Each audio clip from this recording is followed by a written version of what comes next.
Kita akan melanjutkan pembacaan firman Tuhan. Kemarin kita sudah menyelesaikan 2 Samuel pasal yang ke-13 ya. Bagaimana tragedi dalam keluarga Daud akhirnya berakhir dengan pembunuhan kakak beradik. Absalom membunuh adiknya Amnon yang sudah memperkosa saudara tirinya Tamar. Dan kutuk itu terjadi ya sehingga pedang pembunuhan ya tidak berlalu dari keluarga Daud. Dan kita akan melanjutkan pembacaan firman Tuhan sekarang 2 Samuel pasal yang ke-14. Judul perikopnya di sana adalah ya Absalom kembali. Setelah Absalom membunuh Amnon, dia lari ya ke tempat kakeknya.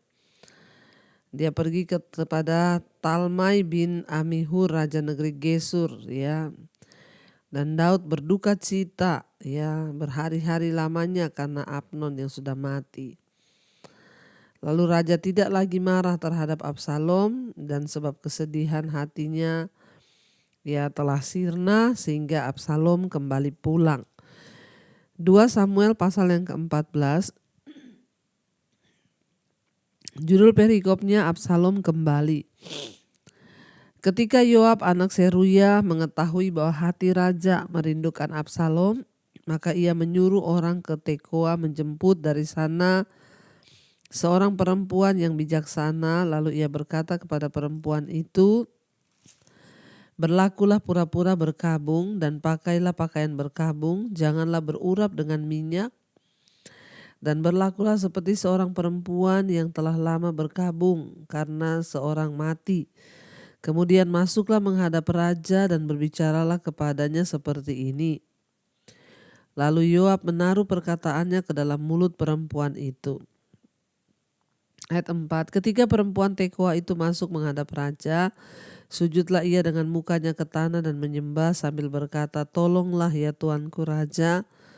Raja bertanya kepadanya, "Ada apa?" Jawabnya, "Aku ini seorang janda sebab suamiku sudah mati. Hambamu ini mempunyai 2 orang anak laki-laki. Mereka berkelahi di padang dan karena itu tidak ada yang memisahkan, maka yang satu memukul yang lain dan membunuh dia. Dan sekarang seluruh kaum keluarga bangkit melawan hambamu ini dan mereka berkata, serahkanlah orang yang membunuh saudaranya itu supaya kamu menghukum dia mati ganti nyawa saudaranya yang telah dibunuhnya itu.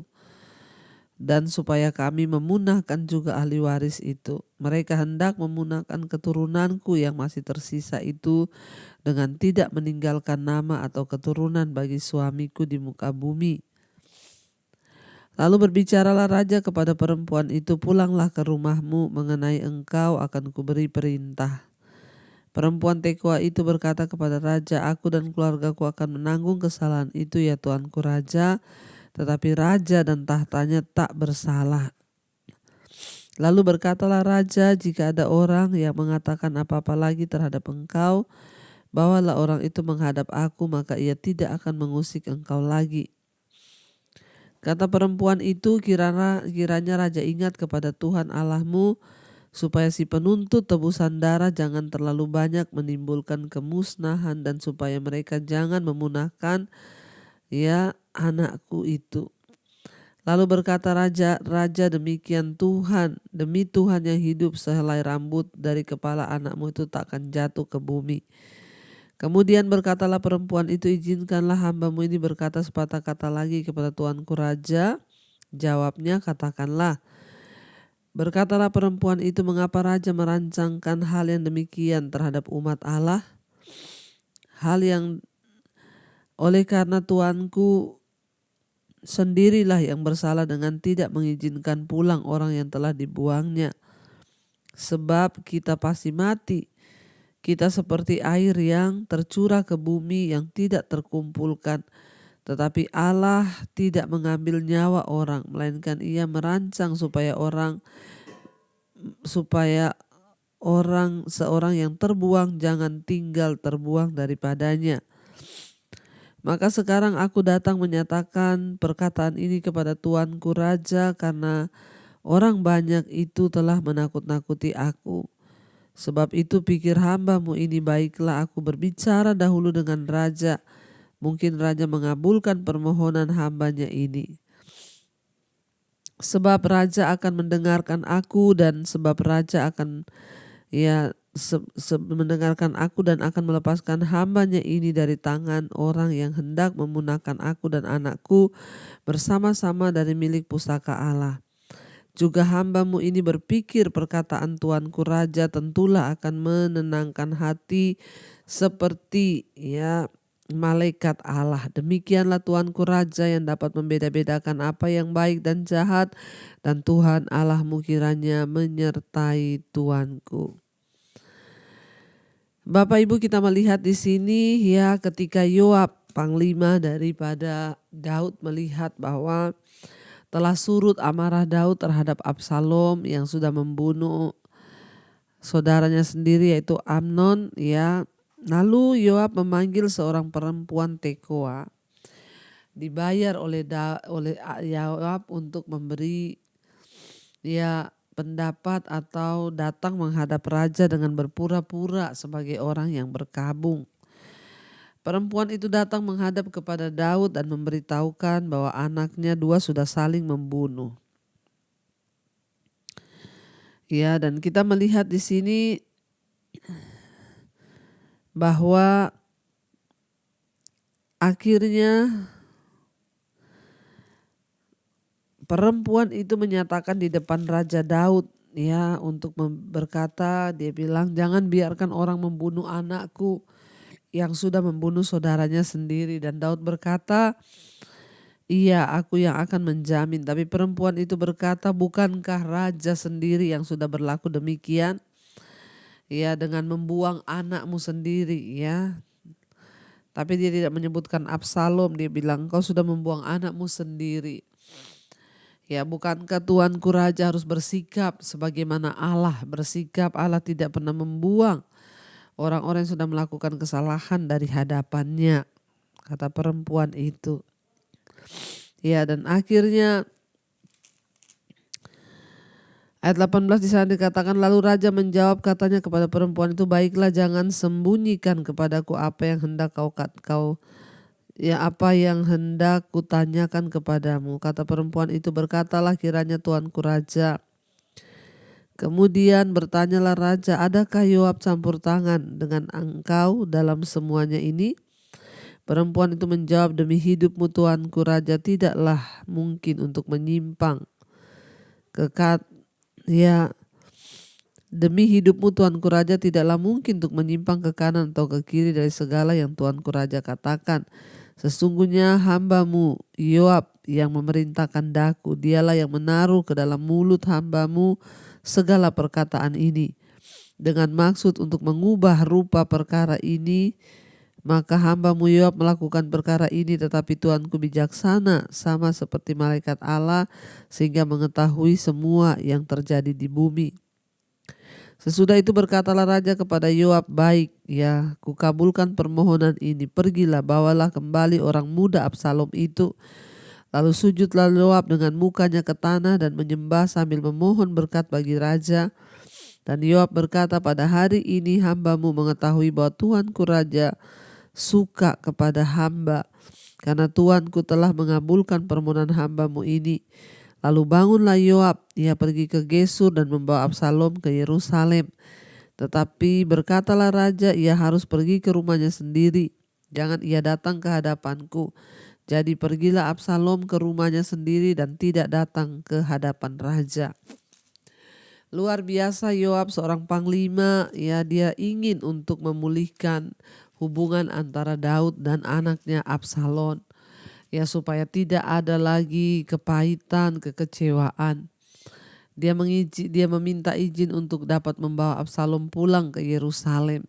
Dan akhirnya Daud mengizinkan, tetapi tidak boleh datang menghadap Daud, dia harus pulang ke rumahnya.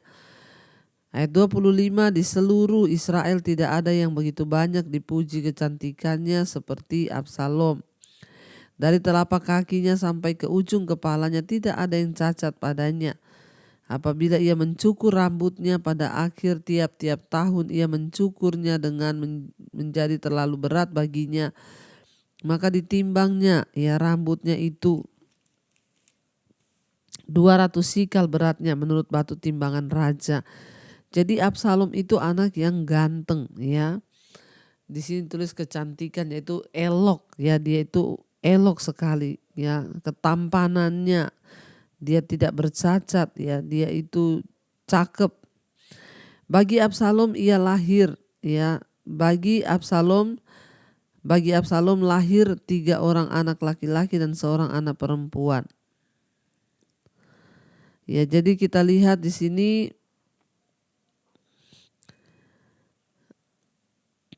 Absalom itu memiliki anak ya. Anak laki-laki 3 orang ya, dan seorang anak perempuan yang bernama Tamar. Ia seorang perempuan yang cantik. Setelah Absalom diam di Yerusalem genap 2 tahun lamanya dengan tidak datang ke hadapan raja, maka Absalom menyuruh memanggil Yoab untuk diutus kepada raja, tetapi ia tidak mau datang kepadanya. Kemudian disuruhnya memanggil dia lagi untuk kedua kalinya, tetapi ia tidak mau datang. Lalu berkatalah ia kepada hamba-hambanya, lihat, ladang Yoab ada di sisi ladangku dan di sana ada jelainya. Pergilah bakarlah itu. Maka hamba-hamba Absalom membakar ladang itu. Lalu Yoab pergi mendapatkan Absalom ke rumahnya dan bertanya kepadanya, mengapa hamba-hambamu membakar ladang kepunyaanku itu? Jawab Absalom kepada Yoab, ya, aku telah menyuruh orang kepadamu mengatakan, datanglah kemari, supaya aku mengutus engkau kepada raja untuk mengatakan, apa gunanya aku datang ke Gesur? Lihat, lebih baik aku masih tinggal di sana. Maka sekarang aku mau datang ke hadapan raja. Jika aku bersalah, biarlah ia menghukum aku mati. Kemudian masuklah Yoab menghadap raja dan memberitahukan hal itu kepadanya. Raja memanggil Absalom dan ia masuk menghadap raja, lalu sujud ke hadapan raja dengan mukanya ke tanah. Lalu raja mencium Absalom. Jadi kita lihat di sini ya, akhirnya ya perjumpaan dan kekecewaan Daud terhadap Absalom sudah dipulihkan. Absalom pun kembali ya, tetapi raja tidak mau menerimanya dan bahkan dia membakar ladangnya Yoab karena ingin Yoab menemuinya untuk dia bisa kembali menghadap Daud ayahnya, karena dia tidak diperbolehkan untuk ketemu. Dengan menamai anak perempuannya Tamar ya, ini menunjukkan bahwa Absalom sangat ya mengasihi adik perempuannya Tamar. Dan itu juga akan menjadi pengingat akan peristiwa Amnon ya.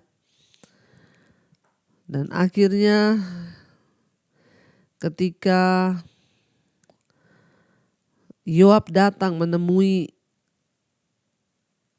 Absalom dan dia menyatakan bahwa dia akan bertemu dengan ayahnya, Yoab menjadi perantara membawa Absalom ke istana. Dan puji Tuhan, kemudian masuklah ia menghadap raja Absalom. Dia sujud menyembah dengan mukanya sampai ke tanah dan raja mencium Absalom ya. Akhirnya Daud mengampuni Absalom dan menerima dia kembali sebagai anak ya. Daud melakukan upaya-upaya ya untuk mengoreksi anaknya, menghukum Absalom yang sudah membunuh Amnon, yang sudah memperkosa Tamar. Namun ya kita melihat ya memang Daud sudah gagal dalam mendidik anak-anaknya dalam hukum-hukum Tuhan. Namun kepahitan bukanlah jalan keluar, kebencian tidak menyelesaikan masalah. Puji Tuhan, Yoab menjadi seorang yang mendamaikan ya Daud dan juga Absalom. Namun ya konsekuensi dosa tetap berjalan. Masih ada lagi akibat-akibat dosa yang lain, namun kita akan lanjutkan besok. Mari kita akan tundukkan kepala, kita berdoa. Terima kasih Bapa, kami bersyukur buat malam ini. Tuhan, kami boleh belajar firman-Mu, bahwa kebencian, kepahitan itu bukanlah penyelesaian dari sebuah masalah. Kami belajar hari ini dari Yoab yang akhirnya mendamaikan Daud dan juga anaknya Absalom. Kami berdoa Tuhan, biarlah setiap kami juga tidak menyimpan kepahitan, amarah, sehingga berlarut-larut. Jadikan kami menjadi orang-orang yang tunduk pada kebenaran firman-Mu. Mari buka hati dan tangan-Mu, terimalah kiranya berkat, rahmat, anugerah dari Allah Bapa, cinta kasih dari Tuhan Yesus Kristus, bahkan penyertaan Roh Kudus melimpah atas hidup kita mulai hari ini bahkan sampai kali yang kedua Tuhan Yesus datang menjemput setiap kita. Nama kita tercatat di dalam kitab kehidupan. Dalam nama Tuhan Yesus yang diberkati Tuhan, katakan bersama, amin, amin, amin. Tuhan Yesus memberkati. Shalom dan Immanuel Bapak Ibu.